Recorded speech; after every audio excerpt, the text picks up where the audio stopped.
So first of all, I thank Pinakida for the opportunity and other organizers, Arnab and Basa, for inviting me. And then right away, some disclaimer as I always have. So this title was very generic, okay. As you will see, the talk is not as generic as the title suggests. I am not going to say that fully resolved hydrodynamics is always important. So I will just pick a few examples where it does, and also it is not fully resolved, okay. So it is actually, the resolution is more, basically it is more detailed, okay. So I am from an institute called ISR Tirupati. It is one of the new ISRs, and this is my group here. And so I am acknowledging the funding sources and the computational facilities that we use for our work. So I am going to talk about active particles and microswimmers in general, and I think all of you know them, but still to set the stage up. So for me, active particle is something that can move by themselves without the application of any external force pushing or pulling it. Okay, that's the working definition for my talk. That's an active particle. Okay. Here is an example. It's a microswimmer. The size is micron size. It's in fluid and it's swimming. This is another example. Is from our simulations. It's a slightly complicated microswimmer with an elongated sail body and the propellers that you can see here. There are multiple ones. Okay, so both of them actually swim in the same way. So the sail body is sort of a rigid structure, and then you have a flagella which is flexible. The flagella, this is propelling part, that pushes the fluid backwards. Pretty much like when you swim, we push the fluid backwards with our leg, and as a result there is a thrust force that is generated that acts on the sail body, and because of that the whole thing moves forward. So you can have some other sorts where the propellers are in front of the body, so they kind of pull the fluid inwards, and as a result they move. Okay, so this is they pull the fluid back this way, that therefore the thrust force is again that way, so the whole thing moves in this way. So whenever these objects move in fluid, so they will create disturbances, and so the flow patterns are like that, for example, and then when you bring in another particle nearby, another swimmer, so they will interact via these disturbances. Okay, those interactions are called the hydrodynamic interaction, and this is what we are going to talk about mostly. Okay, so there are two types of swimmers, although we are not going to need it, but in general there are two basic types of swimmers. So this swimmer pushes the fluid both in the forward and the backward direction, that's why it's called a pusher. This, on the other hand, pulls the fluid inwards both in the forward and the backward direction, that's why it's called a puller. Okay, so there are a large class of problems of active particles where these interactions are very, very important. Hydrodynamic interactions are very important, very rich dynamics, and they play a huge big role in the phenomenology that is observed, and that's why so the task to include them in those kind of problems is looked for, and this is the first step one can take. So the idea is to calculate the disturbance around swimmer so that you can put another swimmer and then find what is the interaction. So to find the disturbance around the swimmer, you have to look at the effect of these tiny forces that the flagella puts into the fluid, also how the sail body is pushing forward into the fluid, and then see what is the effect on the fluid. The minimal model to do that is the following. So you just assume that all the forces that the flagella is putting on the fluid, there is just a point force, this point force, okay, and then when the swimmer moves this way, the sail body puts another force, and that's this point force. Okay, you just model the disturbances by this, just by these 2 point forces, and then the requirement is that these 2 point forces should cancel each other. They are equal and opposite because there is no net force here that pulls the object. It actually moves by itself, right? So therefore, this is the minimum requirement. You just need 2 point forces, equal and opposite, and then you put that into the fluid, then the disturbance created by this object when you are far away from it, and the disturbance created by these 2 point forces when you are far away from it, they are similar. Okay, that is the first assumption, first step that you can take. Turns out that it's a minimal model, but it's a powerful model. Okay, for example, in active matter, I mean,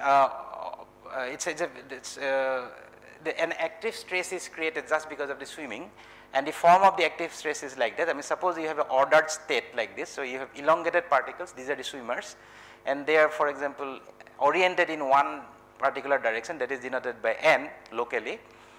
Then the swimming activity will put stresses which are called active stresses that can be written down like that. And to arrive at this expression, you basically assume that these swimmers are stresslets like that. These are called stresslets. Okay. So I mean, already with this form is included in many hydrodynamic theories, and then lots of theoretical predictions have been made, and so this is a big success. Okay. So the point is that the minimal state is powerful. However, I mean, this talk is about situations where that is not enough. Okay. So we are going to talk about 3 different scenarios, I mean, if time permits. Okay. The first scenario is that, I mean, when you have a big dense suspension of these micro swimmers, then as I already said, the disturbances are similar only when you are far away from the object, far away from the swimmer. So when a dense suspension is there, so the swimmers are close by, therefore you expect that the minimal model is not enough. However, surprisingly, I mean, if you even take one swimmer and put that in an impulse flow, you will see that the minimal model is not sufficient. Okay. So that's one part. The second part, I mean, I will be talking about when we put this swimmer near a substrate. Okay. I will argue that even there the minimal model might not be enough. And then, so we will talk about a detailed model of a bacteria. Okay, so where so you will see that it's actually quite realistic model, and you can observe the motility in time scale, which are very small. Okay, compared to the time scales that we are interested there. Even in that time scale, you need hydrodynamics going beyond just the stresslet assumption. Okay, so these are the people who are involved. So Direk and Ambaris are the PhD students in my group, and Pierre is a joint student between me and our collaborator Holger Stark at TU Berlin. Okay. Yeah, so the first problem, so by the way, so probably many of you have heard about this talk, about this part of the work. I am sorry for repeating the same, so I will try to go a little bit faster maybe in some portions. But I mean, bear with me, so some parts are new here. Okay. Okay, so the first part is a dense suspension of bacteria. So the work was inspired by an observation done on a very dense suspension of E. coli, which is a kind of a particular type of bacteria, microswimmer, and this concentration is rather high. Okay, so there in the suspension, these are the tracer particles. And it turns out that the tracer particles move in an elliptical orbit, okay, in a synchronized way. So interestingly, if you look at the trajectory of individual cells, they are still random. Okay, so they look like random, although the tracer particles still perform this elliptical motion there. That means that this comes as a collective dynamics. Okay, so collectively the hydrodynamic flows and all that, I mean, so we can see that the hydrodynamic flows will have a big impact on it. So that was just a motivation for us to so Direk started with this model. So we introduced a model that was suitable for the dense limit, and in one particular way, that in the dense limit there is no particular reason to exclude the bending of the flagella. Okay, so this is high density, so the cell body can bend the flagella, which are fairly flexible objects. Okay, so that's what we allowed, and then this is like the bottom up approach. So we look at cell by cell, and then we want to go to the dense limit. Okay, that was our main motivation to start with.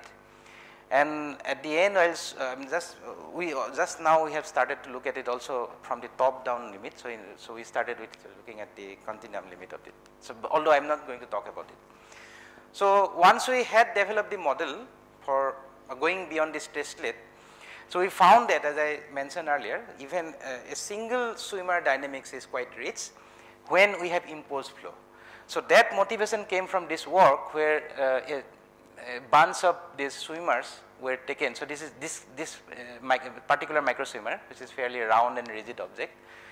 So that was taken in a channel where a flow was imposed. So flow is coming from that side to this side, and in normal conditions, the swimmers simply follow the streamlines. So if you start with a homogeneous concentration across the channel, the concentration remains as it is, okay, for all the time. So however, the swimmers are they get attracted towards light, okay, so they like to turn towards light. So when a light source is the light source of the correct wavelength was turned on, it is found that the swimmers still they are actually flowing along the flow, but they get collected along the center of the channel, okay. So the explanation was given like this. I mean, so a simple explanation is that the flow here is not uniform, it is parabolic in nature. This is the channel width, okay. So because of that, a swimmer that is on the top half of this channel, that will actually encounter a vorticity that is trying to rotate it in that way, and when a light source is turned on, this swimmer will get a torque from the light orientation and in the opposite direction, so that the swimmer will have a orientation towards the center, and likewise on the bottom half, okay, and therefore the swimmer in presence of the light will travel towards the center. Okay, that was the explanation, hand waving argument. So the important part here is that the cross stream migration that you can see, the focusing here happens only when the light is present. Without the light, that doesn't happen. Okay, that was the observation. So that was theoretically understood also. This is the theory, very simple theory. So you have activity, that means that the particle swims with a particular velocity. This is the activity. It also fills the flow field, that's the flow field, and also the flow field can rotate it, that's the vorticity part, okay.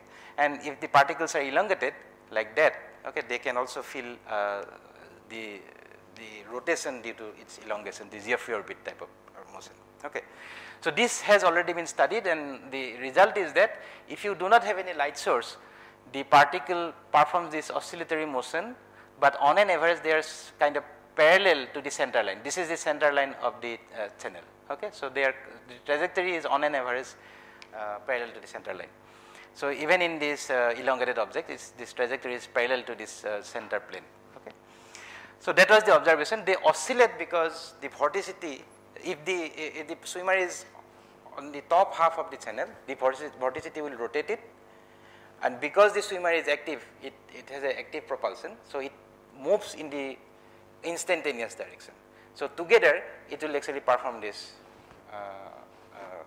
this oscillatory motion, okay. So if you consider both of them together, okay. So here what is being considered is that the objects are rigid and physically they are head tail symmetric, okay. So although there is an activity direction there, it is an intrinsic direction, but physically the particles are still head tail symmetric. So therefore when this object move in a fluid, the flow that I showed schematically earlier will not be coupled to its own motion, okay. So now let us look at the other example that came from our simulation, for example. So here the cell body is rigid, but it has a flexible flagella, and then for this type already you can see that the head is different from the tail. Also the flow that is created by the cell body might affect the dynamics of the flagella and vice versa, okay. So we are asking what happens in this case, okay. So turns out that to address that you need to actually incorporate the hydrodynamics in a little bit more detail. So we have to go beyond this first step that I talked about. So then we reach that stage in couple of more steps, okay. And the first of those steps is that instead of saying that this point force acting directly on the fluid, you assume that there is a cell body, okay, like that, and then the opposite of that thrust force acts on the cell body and the cell body moves. As it moves, this force ultimately will be transferred to the fluid, but through its surface. It is an extended surface. So, basically you have introduced the cell body. So, as you I mean this is accurate when you are far away. So, as you approach that swimmer, you are going to see this extended nature of the cell body and the flagella and so on. So, this is the first improvement that you can do upon that. And then you can solve the problem to find the cell propulsion velocity, and then that is plotted here. So, what it means is that suppose this point force is far away, then this will act like a sphere that is being dragged by an isolated force. Okay, that is the velocity of that sphere. But when this point force is you bring it closer, the point force also creates flow field that will reduce the velocity of the swimmer itself. So, that is the reduction in the velocity that you see. Okay, so this came out of the solution of the model, but once you know the cell propulsion dynamics, cell propulsion velocity, now we can calculate the disturbance that is created around this model. So, that has different contributions. For example, this sphere is moving in a fluid, so that will disturb the fluid, that is that contribution. So, that is written here. Okay. There is this point force which represents the flagellar force on the fluid, that will create its own disturbance, that is represented there. Okay, those are kind of the straightforward trivial ones which are also in the textbooks. However, the non-trivial part comes when we consider that this point force is not isolated totally, it is not in the bulk, but it is near the cell body. Therefore, the flow will be kind of reflected off the cell body. Okay. So, that part is little bit non-trivial. However, that can be solved by using something called method of images, and that uses the fact that now what we need is that there is a point force in the vicinity of a sphere. On the surface of that, the velocity is 0. Okay. That is the stick boundary that is most often encountered in experiment. Okay. Stick boundary condition. So, u is 0 here, the flow field, and there is a point force there. Then we need to find the flow field in this region. Okay. Turns out that a very similar problem exists in electrodynamics, where electrostatics, where there is a charge in front of a grounded sphere. So, the potential on the ground is 0. You need to find the potential in this region. And then there is indeed a correspondence between the Stokes flow that we are solving for the fluid disturbances. Okay, this is the high viscosity limit or low Reynolds number limit of the Navier-Stokes equation that gives the dynamics of the fluid. Okay, so that is Stokes equation. At this, you can see that this object is similar to that apart from tensorial details. So, turns out that the solution of that, the green function of that is similar looking object to the green function of this solution, this equation. And that is why apart from some tensorial details, things are very similar. So, the solution here was to introduce an image field. Okay. So, image charge which has this magnitude, but you introduce that inside the sphere such that together they make the potential go to 0 on the surface. Okay. So, once that is satisfied because of uniqueness theorem, you can see, you will find that the potential here is exactly the potential here for the original problem is exactly the potential created by this object and that object. Okay. The same solution exists for this situation. So, the image of the point force is also located at a very similar looking point. Okay. However, the image is not a single object, but they are a combination of 3 singularities. Each of them will create different patterns of flow. So, now if you combine these 3 flows, then you will get this disturbance, then you add all these 3 contributions, then you get the disturbance, total disturbance around the swimmer. Okay. So, with that you can get the streamlines, you can get another swimmer nearby, and you can calculate the hydrodynamic interaction and so on at that level. Okay. So, this we did. So, that was the first modification we did, and then the point was that in the dense suspension we said that the bacteria can collide with the flagella of another bacteria. So, we needed a physical flagella, not just a point force, so that another bacteria come and collide and bend it. Okay. So, for that we wanted to introduce the model a little bit. So, one step by one step. The next modification is that if the flagella is bent, So then the earlier point force was actually in, so like that, now it will be like this. So what happens is that this model, so the non-bend model was an axisymmetric model, this is a non-axisymmetric model, that is the first complicacy. But luckily this can be decomposed into three parts, a purely axisymmetric part, a purely non-axisymmetric part and active rotation.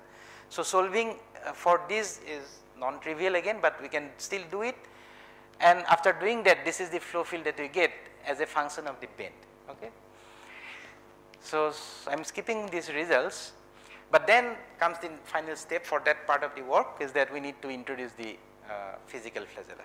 Okay. So that is what we did with this set of equations. You do not have to understand all of them, so I am not going to explain fully, but in principle what we are doing is that this flagella is pushing the fluid at various points along its length. Okay. This represents the flagella of the real swimmer. So that creates flow field. This is a slender body, it is a very thin object, but when it moves it will also create disturbances in the fluid, that is also included. So these are, for example, the forces and the forces on the cell body and on the rod. So rod is a slender body, that is why you see the integration here. These are similarly torques on those objects, and these blue terms are the flows on the background. Okay. So they are very messy looking terms, but they basically represents the flow that is experienced by each part of different parts of the object. Okay. So now there can be interaction between this flow created by the cell body with the dynamics of the flagella and vice versa. On top of it, so if there is a bend, then we introduce a torque, that restoring torque that tries to restore the original orientation. So there is a spring constant K. If K is small, then this is quite flexible, it can actually flip quite easily. If it is large, then it is rigid. Okay. So apart from that, we have other conditions like force balance, and then when we introduce a flow, the flow itself gets distorted because of the extended nature and so on. All these things are included in the model. So once you do that, by the way, because of the non-axisymmetric nature, you see that the image of each of these point forces, earlier it was just a point image, but here it becomes extended. Okay. So you can see the complicacy that arises when you make things that much complicated. I mean, you deviate from minimal model, but the outcome you can see. Now this is the flow field. Okay. You see it is drastically different, right? Now, so what once you have this model, you put in a imposed flow. We said that, I mean, so for dense suspensions it might be important, but what happens if we have an imposed flow? That's the question we ask, and this is the result we get. These are the trajectories of individual swimmers, okay, along the channel length. So this is the channel length, this is the channel width. Okay. Already you can see there is no light source. Okay. There is no external orienting field, but still the swimmers are moving away from the center. That is the new thing that you get once you include the complete dynamics, and it is qualitatively different, not just quantitatively. Okay. So there are three different population. If the swimmer starts well above the center line, they will go to that respective wall. If they are little bit towards the center, they will start oscillating first and then ultimately pick up one of the directions and move towards that wall. However, if they start very close to the center, so they are kind of trapped to the center. Okay. So most of the population will go to this wall. Only a very tiny population will stay near the center. Okay. So this is the observation that so there is a cross stream migration even without any external orienting field. Okay. So this is yeah. So important thing, we analyze why it happens. So for example, if you have asymmetric particle, head tail asymmetric particle, but they are not swimming, then you do not see this cross stream migration. If you have active particles but they are symmetric, like the one that I showed earlier in the earlier experiments, there also you do not see it. The key aspect is these two, activity plus asymmetry. Asymmetry meaning head tail asymmetry, which means that you have to go higher order in hydrodynamics. Okay, you have to include the extended nature of the cell body. Okay, so we analyze that theoretically. So, I mean we can find the angular velocity as the swimmer tumbling and moving like this. We can find the angular velocity as a function of theta, and we see that when the swimmer is pointing in the vertically up direction, the angular velocity is slightly less. This asymmetry is resulting from the head tail asymmetry. That means that when it is pointing upwards, it spends slightly more time than when it is pointing downwards as it tumbles. Okay? That is the reason why the trajectory is bending upwards in time. Okay, so this is from the a particular asymptotic limit of the theoretical equations. This is from the full simulations, and from the full simulations also we can find the same curve, and then we can see that they are matching with that explanation, meaning that again you need to go beyond just the stress-led model. Okay. So, not only that, there, I mean if you dig more into it, you will see that rich dynamics is there. Okay. I mean you can probe for dynamics, and so because of time constraint I am not going fully into it. What time my talk ends? Sorry? 7 minutes. I have 7 more minutes. Okay. So, then I am skipping the details here. So, okay. So, I mean just two things, that with this inclusion of the detailed hydrodynamics, we can predict some controls over the system. For example, we can start playing around with certain values. So, for example, the shear rate, so that the velocity at the center, for example, of the imposed flow, you can play with that, and just by playing with that you can actually increase the population that gets trapped in the center. Okay. Also, if you introduce a aligning field, you can focus the particles at a particular height. So, earlier they were actually focused only at the center, but now you can focus them at any height that you want by adjusting the angle of the orienting light, and then you can think of creating certain devices where you can get particle currents in one situation and no currents in other situation, which is like acting like a living transistor made up of particle currents, swimmer currents. Okay. Okay, so just for I mean because of the lack of time, so I am moving directly to this slide. So, if we have this model, so even the full model, okay, so with a rigid cell body and a rigid rod, and you zoom out of it, then the flow field looks like this. Okay, so if even it happens, this is from between minus 500 to 500. So, this is the length is in terms of the radius of the cell body. Okay. But the stress-led field, this is the field that is created by 2 point forces. Okay.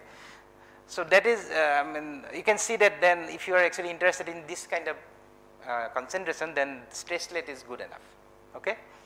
However, now look at the situation where the swimmer is non-axisymmetric. So, this is at minus 1000 to plus 1000, this is even further. Okay, minus 1500, you can see that this swirling is still there. Okay, this is not unlike that. So, that means that if you want to capture the collective dynamics of these objects at that length scale, stressless is not enough. Okay, so this is the stressless approximation is not good for non-axisymmetric swimmers. One more thing is that this is the hurdle that we faced. Okay, so when we are developing, so we are actually following this reference. We model as a sphere rod assembly, and where we neglected the flow field created by the movement of these objects. So, we thought that the rod is very thin, and when it moves, it will not create sufficient amount of flow. But if you do that, then and then plot the flow field, then that looks very different from the stress leg. Okay, it looks like as if there is a point force somewhere, and that actually fundamentally is wrong, because there should not be any external force. So, you have to go to that limit actually, there is no way. Okay, you cannot get around that. So, with that, I mean we are now going into the study of collective dynamics. Okay, we have also started to look at in the continuum limit. Okay. So, the other problem, okay, I am just going quickly now, sorry for that. Other problem is that just put the same swimmer near a wall, okay, then see what happens. Okay. Again, the problem is very complicated now, because now you have to satisfy the boundary condition not only on the cell body but also on the wall simultaneously. That makes the problem very hard. So, and also, so earlier this point force had an image here inside this sphere, but every one of those singularities will have a image down the wall as well. So, and these images are not just single objects, they are like set of singularities. So, all these you include, and then so these are some of the examples. Those are the flow field created by these singularities in the bulk, those are the flow field near the wall. Okay.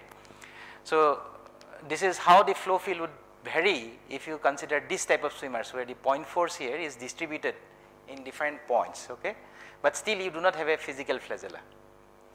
Okay, this is how the flow field will vary as a function of angle orientation. Okay, so why we are interested in it? So, the one reason is that, I mean, so this is from an experiment. So, and this is the bacteria called E. coli. It is released from a particular height on a substrate.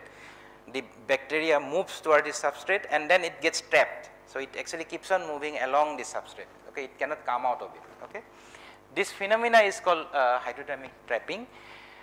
It is important for various processes, even they have very good biotechnological or medical applications, but that process in physical terms is not fully understood. Okay, that is one reason. Second reason is that, I mean, there is a paper from observation is that you take a drop of fluid between two plates and you put bacteria in it, then the bacteria gets collected on the two substrates. Okay, so this is the concentration profile along the width here. Okay, that is why that's width is this. Okay, you can see that the bacteria concentration is high near the substrates. Okay, so those dots are from experiment and the solid lines are from theory, and the theory explains this as follows. So each of the swimmer is a stresslet. Okay, this is a real bacteria, and they said that they can be approximated by a stresslet, the minimal model that I talked about. The stresslet will interact with the wall via these image fields. Okay, as a result, their orientation will be parallel. Okay, if you consider a stresslet, then the stresslet will be parallel to the wall. Once it is parallel, the flow field that is created by these will be downwards. So the swimmer first gets parallel, and then once they get parallel, because they are stresslet and because their reflection, the reflections are actually downwards, so it will get attracted towards the wall. Okay, so that is the theory, and then we sort of try to understand with our model. Okay, so what are the models that at our disposal? As I said, we can have this model because in the bulk it has the correct stresslet field if when you are far away from it, and also you have the full model, we have the sphere rod assembly. Okay, the other model where you neglect the flow due to the rod is not correct. Okay, like I said earlier. So therefore, only these two models are there, but can we actually work on this minimal model, because this is very difficult to solve. Okay, really difficult. Okay, even the streamlines takes kind of half an hour to 1 hour to generate. Okay, forget about simulating. So we tried that. Okay, we tried this one first. Okay, let's see what happens. So this is, I mean, again, lack of time. I'm just physically showing what's happening. So if you take that swimmer, this kind of swimmer, and this is the wall, for example. So if you are far away, I mean really far away, then you can see that they are actually parallelly oriented, like the experiment, like the stresslet example. However, you have to go that far where diffusion, rotational diffusion dominates over hydrodynamic interaction. So that orientation doesn't mean anything because diffusion dominates. So this is the height where diffusion dominates, but that's where this model predicts that the model will be so normally oriented towards the wall. Okay, not parallel like that theory, like the stresslet they predicted. So very close to the wall, it will assume a orientation, some orientation. So this is a wall entrapment. That means that if the swimmer comes close enough, it gets oriented towards the wall. So then it will go towards the wall directly.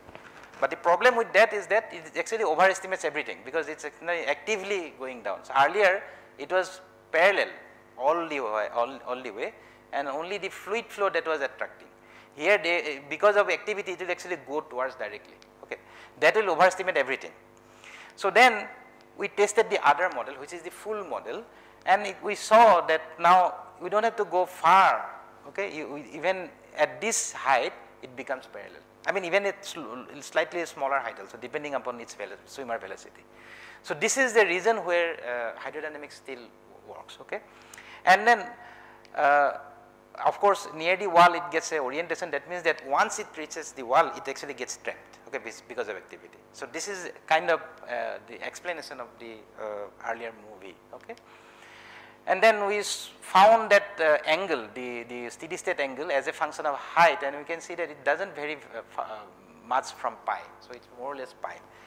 Okay, so that means that both the experiment that I showed might be well explained by this model, but now we have to go to this model, the other model does not work, okay, the minimal model does not work even with a point force thing. But what is beyond, you can plot the active velocity, downward velocity, and you can see that this is quite different from these models, okay. The full model is this is what is predicted by stress rate, but it says that if you are slightly away from the wall, this is where the wall is, you are slightly away from the wall, you are going to I mean experience a greater attractive force. So this implies that the real bacteria are better and more strongly entrapped to the wall than predicted by stress rate. Okay, so then yeah, because of lack of time I am just finishing it here. So this is a detailed model which I am not going to talk about now, but we are also seeing this kind of detailed things which are very important in the time scale, where so we can see the flagellar flexibility and all that, like Pinagita asked. Yeah. Okay. Yeah. Nice talk. Questions? Yeah, Sumesh. So in the case where you showed in the imposed flow, right, in the imposed flow where you had the cross migration, right. So is that because of the asymmetry coming from the finite size versus point size, or is it because of the hydrodynamic interaction between these two forces? Do you understand what I'm asking? So, you know, you have a finite size sphere followed by a point force, and that would sample vorticity differently across streamlines, right? So, from our analysis, that we had the simplified theoretical analysis, which is basically the one asymptotic limit of our equations. This shows that the head-tail asymmetry is the reason. So, suppose you have two spherical spheres connected by a rod, which creates this similar type of self-propulsion, we will not see that asymmetry. Okay, the head-tail asymmetry is the real reason. So extended nature is again a improvement over the stress rate. So I have a couple of questions. Sure. One is, so when you have these two particles with just the, 2-point model with the body accounted for, and the second one is still a point. So if you assume it to be, let's say, a slender structure, the Green's function is like one logarithmic, right? Instead of 1 over r. Is that something that you account for? So you are talking about the stress rate, right? Yeah. So it is 1 over r square. No, with the head accounted for. Head accounted for. Like the body is accounted, but the tail is still a point. It is still large length scale. It is still a stress rate. Is 1 over r square. I see. Okay. Yeah. So that has to be, okay, because I mean, large. Because you are saying in the next level you are replacing it with a slender object, right? And the slender object actually has logarithmic and long lengths, but I'm not talking about the stress itself, but the velocity goes as 1 over r in 3D and then logarithmic in 2D, right? Oh yeah. So this is all in 3D. Okay. So this is 1 over r square. It has to be 1 over r square at large length scale. Okay. Even for the correct model with the rod. Okay. So, and the second question I had was at the point of contact of the slender object and the head, is there anything interesting there? Yeah. How do you account so where the model, where the flagella can fluctuate like that, so there the point of contact has to be properly accounted for. So all torques and forces are actually balanced considering that point. Okay. I see. Torques, I mean, so that it has to be a torque-free object because there is no external torque as well, right? So torque has to be balanced about that point. So the mechanics of that is a little bit non-trivial. Maybe it's related to this last slide, but to which extent the flagella really beats in a plane or rotates? So that the question is whether it's how relevant is deflection that you have accounted with respect to the fact that you can have like two counter-rotating particles, and that would lead to other type of hydrodynamic coupling. Yeah, so I mean the fact that the flagella pushes the fluid backwards is because of this rotation, right? And then there has to be counter rotation of the cell body. So that means that we have to also include the rotlets into our picture. That we have done. I did not show the result. About the bend of the flagella, people have not systematically studied. But if you look at the classic papers from Berg's lab, if you look at the snapshot, then you will see those bends in places where like there are obstacles or high density. Hi Tapan, nice talk. Hi, thanks. I just missed that point. The bacteria feels the presence of the wall when the distance is 100 A. What is that A parameter there? Oh, okay. No, that depends upon lots of parameters.